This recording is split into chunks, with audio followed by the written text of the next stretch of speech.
Hello everyone, welcome to Heena's online classroom. And long time no see. It's been a while since I last saw you, last month in May. And again, my big apologies that I couldn't be back to you sooner. There are so many things going on around me, and it just takes some sort of integrity of my side, to take care of the things that are going on around me. And also, my daughter, she graduated, she finished school, so she's got a job, and that was another new paradigm of a life. And I myself, thinking about moving, these are basically positive things, but still they need your care. So I had to be there. So I'm really sorry that I couldn't be back to you sooner, but I will do my best to make everything up for you. And today I'd love to talk about something really significant in Korean history. It's not only in Korean history, it's also in world history.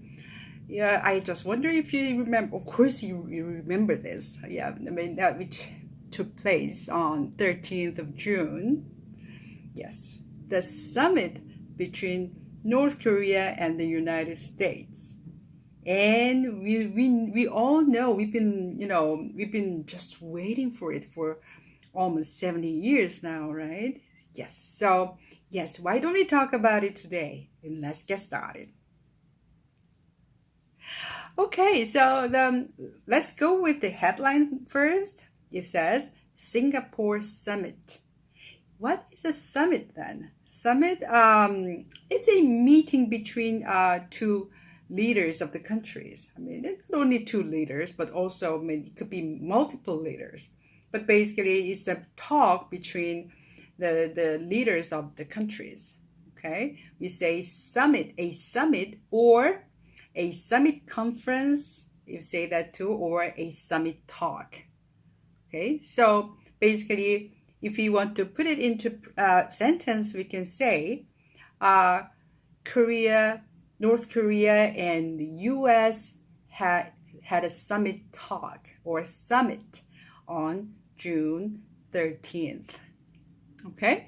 Okay, so let's move on to the first page.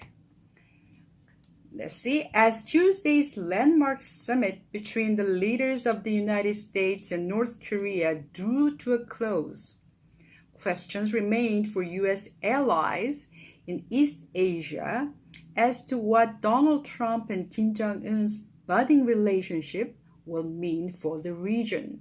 Okay, as Tuesdays, yeah, that took place on Tuesday. So that's why it says Tuesdays. Landmark is it's a thing, right? It's a thing that's kind of remarkable in a place.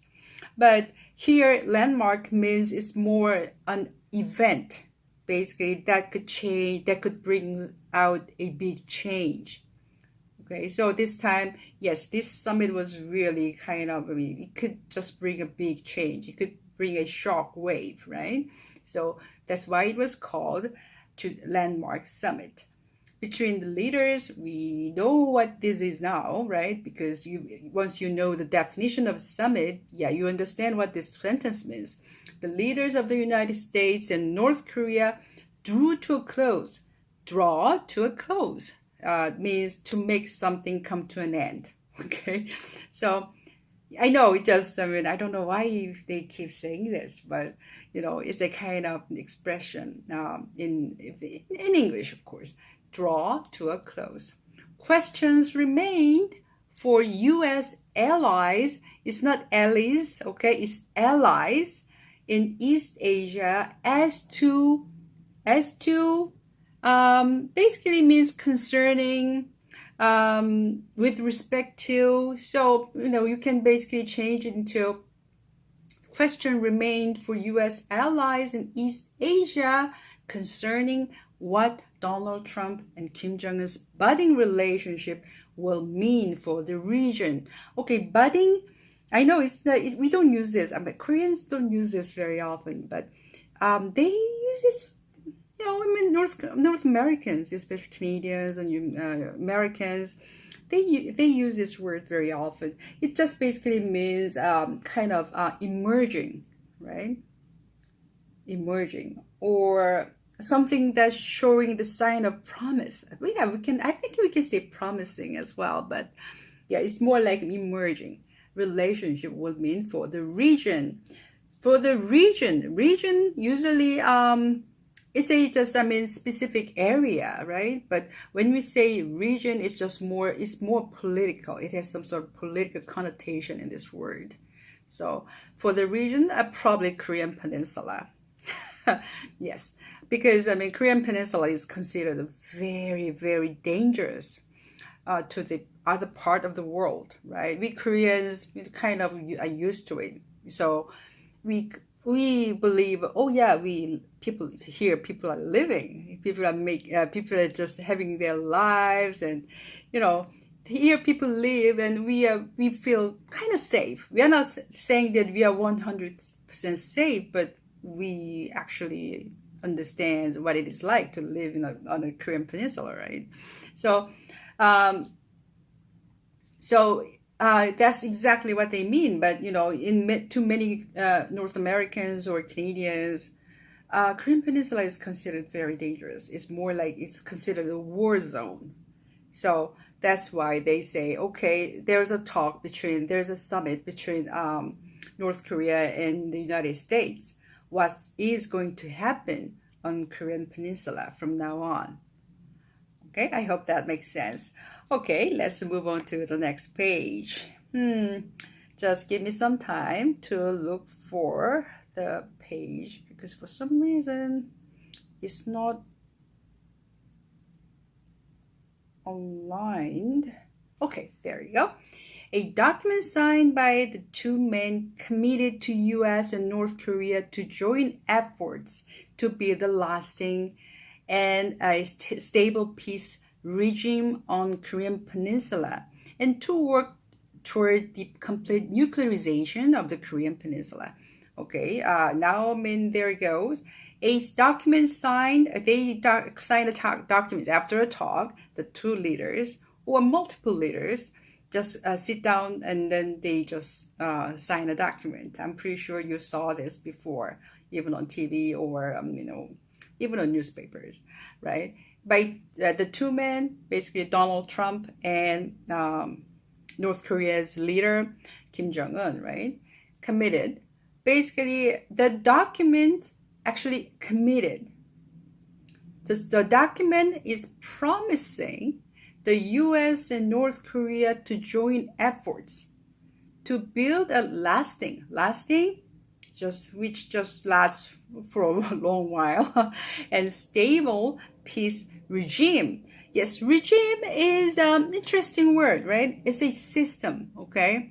So system to on the Korean Peninsula. So what they want is basically a lasting and stable peace system on the Korean Peninsula.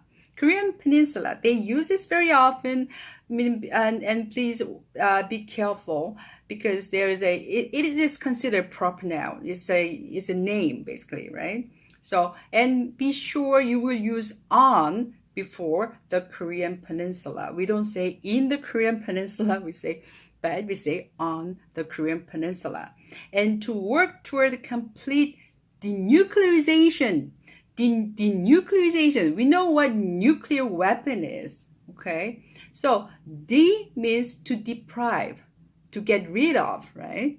So denuclearization means it's a noun, which means just get rid of all the nuclear weapon of the Korean Peninsula. In other words, we all know that North Korea was developing nuclear, weapons, right? So many were kind of scared of that. So the summit talk actually was focused on the denuclearization of North Korea, right? Yeah, that's what it means. And let's move on to the next page. Okay, just give me some more time. I'm sorry for the lag. Oh gosh, yeah.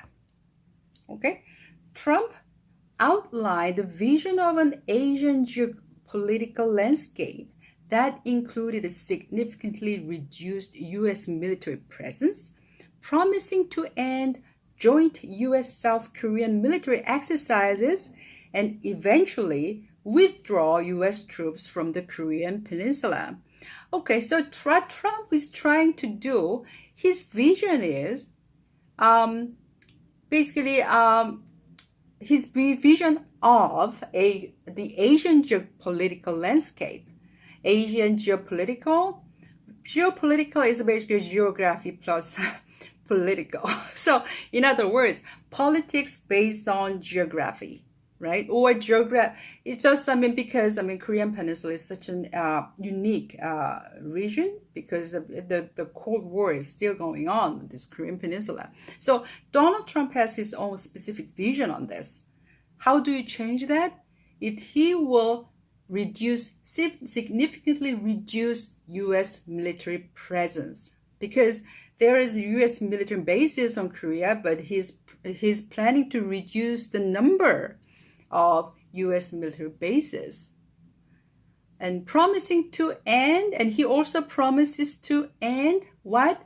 Joint U.S.-South Korean military exercise. We all know what it is, right? It just happens kind of annually, right? So joint U.S.-South Korean military exercise, or joint U.S.-South Korean military drills.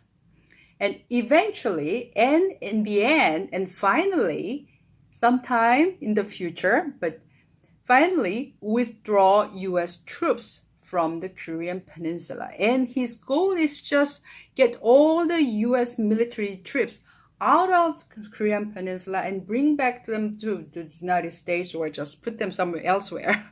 So that's his visions on Korean Peninsula after this talk. So he's planning to do it little by little, of course. Yes. Yeah. So this is, so I hope you understand what we have gone through. I know, when it comes to North Korea, it's always difficult. It's not easy because North Korea is so, how to say, they are so much into ideology. Okay, so when it comes to ideology, it is very difficult, okay, because they are using so many conceptual words in the first place. And their ideology is very unique in their own way.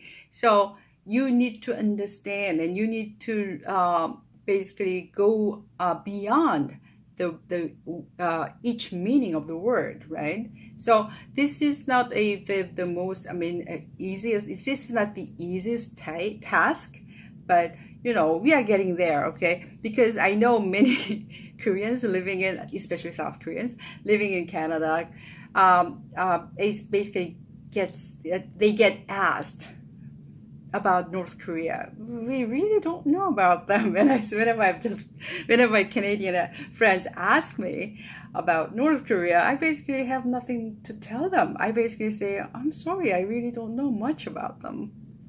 So I think, yes, talking about, knowing North Korea, I don't think we really have known North Korea very well. We always thought that, we know them very well, but I don't think we have known them really well at all. And the same goes the North Korea or Asian experts in the U.S. too. I don't think they really knew what was going on in the in the northern part of the North Korean Peninsula. So for some reason we have had information on North Korea, but I really don't know if the information we have got so far is correct. So we really have a lot of work to do to understand North Korea. And I'm pretty sure North Korea has lots of work to do to understand South Korea as well. Okay, so yes, that's the half of U.S. and North Korea summit talk, and also I'd like to talk about Donald Trump as well. Yes, Donald Trump is not. I understand that there are so many skepticism in North America, basically in both Canada and the U.S. It's really kind of depressing sometimes to see them so skeptical about this summit. I think many parts of that is coming from basically Donald Trump. They are kind of distrust in their own president. And at the same time, again, we really don't know North Korea very well, and they really don't know North Korea very well. So it's just more like, okay, how do we trust them? Yes, that's really a big deal, I think. But I, as a Korean who've been through, I was not in Korea when there was, candle visuals and, it was going on in Korea. And when President Park was finally impeached by the South Koreans. But as a proud, fellow Korean myself, I believe, U.S. really has a lot to do. They really, I know many of them really want a change in their political circumstances, but in order to make that happen, they really need to work harder in many ways. I'm kind of disappointed to see them, really not taking an action, but, have a lot to talk about it. And some of them really didn't bother to go for the vote. So, just, okay, how can you expect the change without an action at all on your part, right? So I don't know, some of you might be living in the United States and, trying to be in the, being kind of skeptical, because you just think that, I don't trust any of them. But I think it's just, many Americans' job to do something about their political environment. And also, if we believe in democracy, and if we firmly believe that the power comes from the people, right? So the people should do something if they don't like their leader. And also, if they think that their system, their political system is hindering them from doing, something about it, then maybe they should start with change the system, right? And we all Koreans have been there, right? And we did it. And if the people of such a small country could do it, I'm pretty sure the Americans can do it too. But at the same time, as a Korean, I'm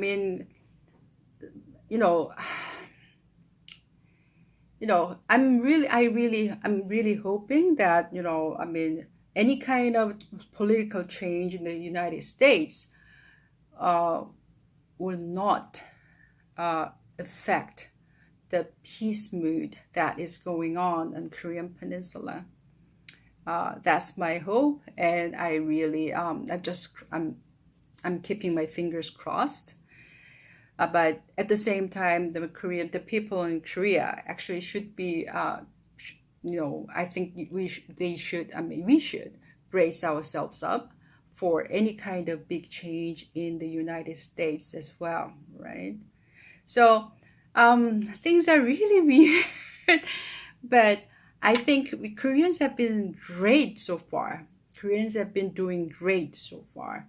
So I'm I'm optimistic, and we'll see what's going to happen, right?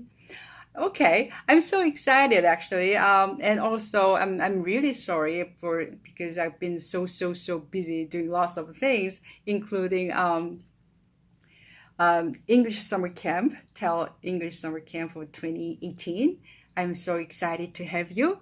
So the registration, the enrollment is still open. So if you're interested, English summer camp. That's, basically, that's from July to August. And I will just put my link on the description box. So if you're interested, come in and have a look at it. And be sure to let me know. Okay? Alrighty. So have a great day. I will see you next week. Take care. Bye-bye.